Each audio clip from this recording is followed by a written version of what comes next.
Yan ang inuman nila. Oh. Bitmin Pro yan. Lagi silang mayroon dyan. Lagi silang lalagyan tubig eh. Kasi sila umiinom. Dalawa yan. Isa dito.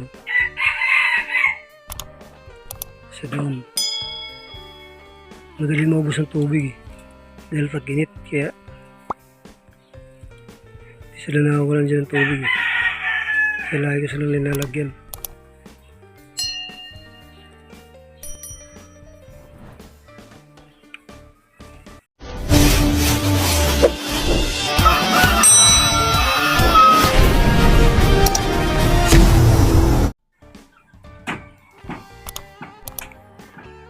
Ito yun naman yung mga sisiw ko na 4 months na.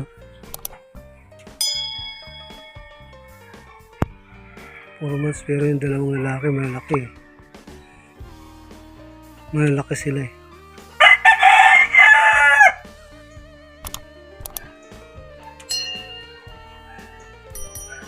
Dalawang lalaki dito eh.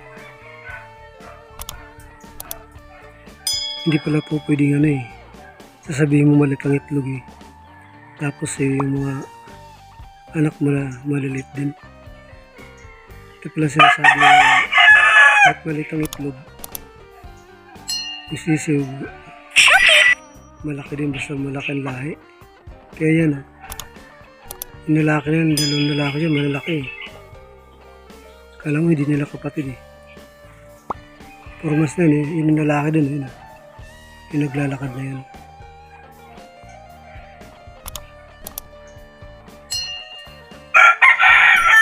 Anak din na sinibalang te.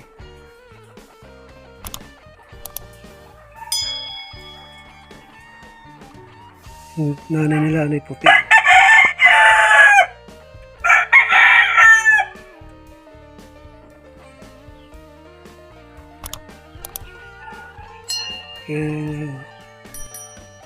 Malaki rin sisig. Kahit maliit ang itlog niya yan ang last na anak ng sinibalang ko na sinabong nila. Naliigan siya. Naliigan pero hindi nabuhay kasi naliigan eh.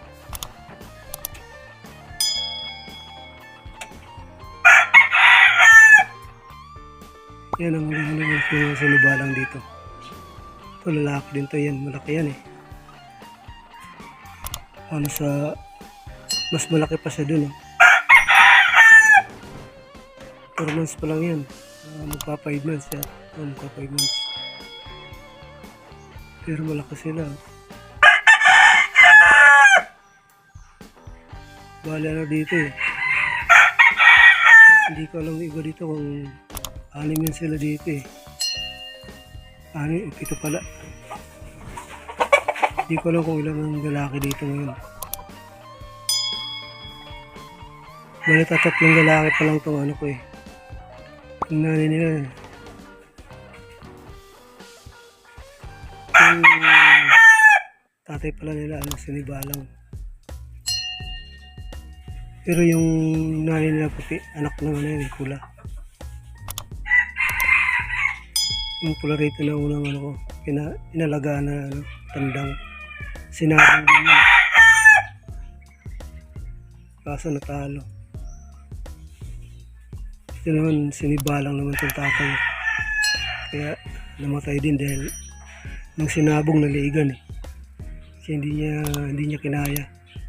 Nanalo siya pero patay. Sa ligis siya tinamaan eh.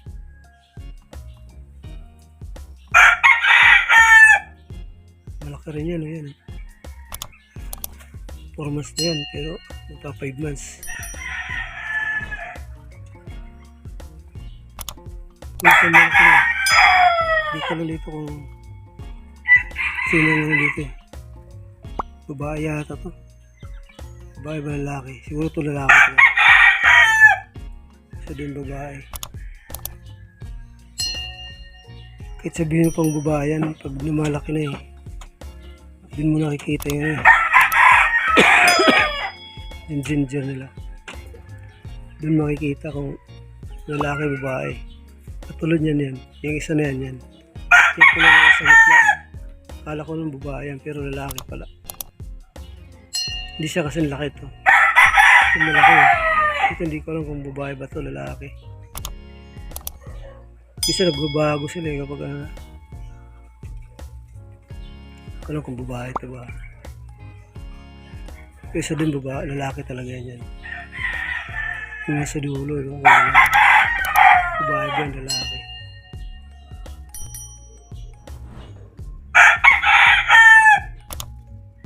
Sila na lang huling batch na sinibalan ko rito. Bagay may isa pa ako dyan. Sinibalan ko na baldadong paa.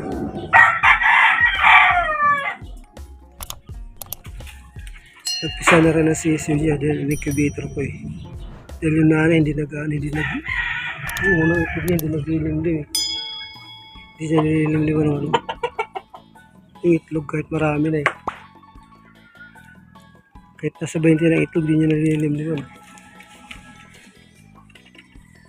Kaya ang ginawa ko nung nakita ko naglilimlim siya, yung mga itlog niya na pag lang walang similya pa sa pagkain lang. Nung nakita ko naglilimlim, pinalitan ko ng itlog.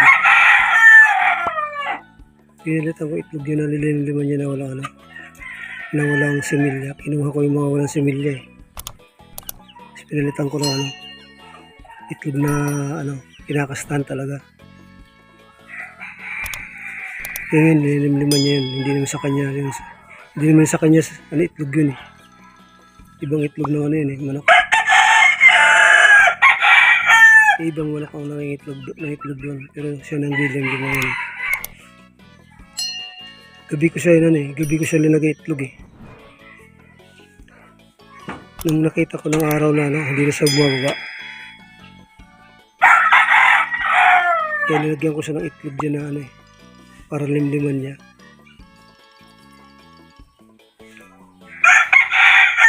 Malaki rin ito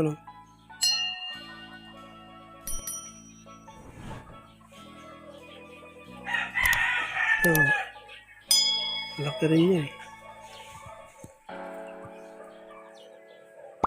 Dito lang sila sa backyard. Ngayon malalaki na, hindi na sila layas. Dati mga layas eh. Pero tumatawid ko dito sa chicken net ko. Tumatawid dyan dito sila. Chicken net yan. Magawa talaga sila ng paraan makalabas eh. Kaya sila lagi nasa loob yan dati. Ngayon, dito lang sila sa loob. Gusto ko sana ikulong eh. Kaso, okay na hindi ko na muna kasi sila lang naman dito eh. So, hindi dito. 6 months na yan. 6 months na yan. Kaya nga, ito na lang inaano ko na tinitingnan ko kung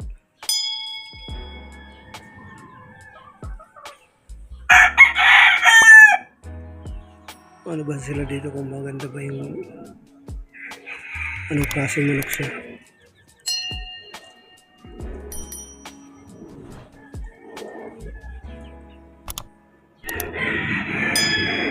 Malaki yan. Kaya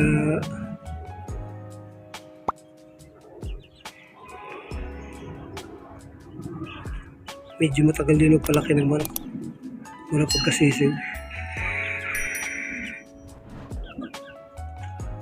Ang mga manok din ang laman yan. Mula doon. Magmula doon sa kulungan yan.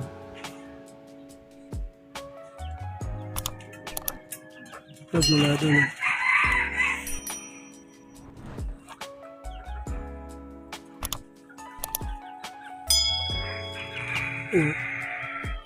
Lalaki yan matangkad eh. Matangkad talaga eh.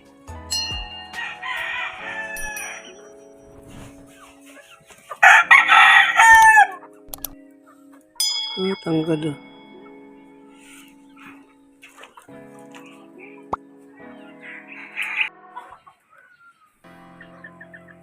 Yan ang inuman nila oh. Bitment pro yan. Lagi silang may ano dyan. Lagi silang lalagyan tubig eh. Kasi sila umiinom.